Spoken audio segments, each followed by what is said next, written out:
Built before the Civil War, this lighthouse behind me has kept a watchful eye over the dangerous shoals in the Atlantic Ocean just a few feet away. But now, the Cape Lookout Lighthouse is in need of our help, with a major project full of renovations set to get underway in just a few months.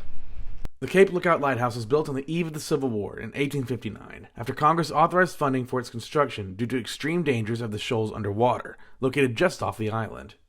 Ranger Nate Turing of the National Park Service is the Chief of Interpretation and Education for Cape Lookout.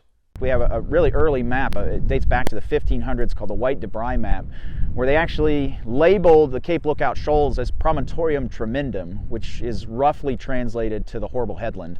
Essentially, the first written records we have of this place warn of the dangers of it. Now, after more than 160 years, the lighthouse is in need of some major repairs. The whole top portion of the lighthouse is going to get disassembled and sent off to a foundry to be recast with new metal.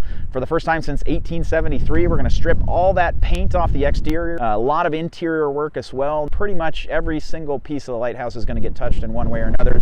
The National Park Service does not currently know how much these repairs will cost, as some aspects of the project are still up for bidding. But the service hasn't been shy in the past to spend money to save North Carolina's lighthouses. The Cape Hatteras Lighthouse, located north of Cape Lookout, was picked up and moved over half a mile inland in 1999 at a cost of just over $11 million. But the visitors at Cape Lookout were supportive of the investment. Oh, we loved it there. Oh yes, Yeah, it's important to keep it. I believe it is. Definitely. I believe it's tax money well spent. Kelly Davis has been working and managing the Seaside General Store for 26 years on Harker's Island.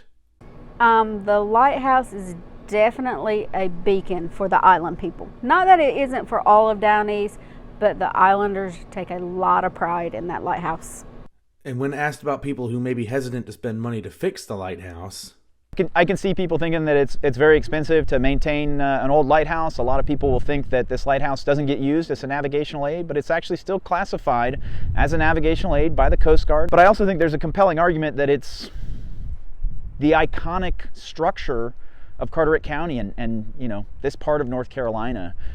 It's on half the logos of the companies around here. You know, you drive by houses and they have a miniature lighthouse out by their mailbox, right? So it's a symbol of the community, and it's more than just a navigational aid. It's a literal and figurative pillar of this community. I'm Christian Phillips, reporting.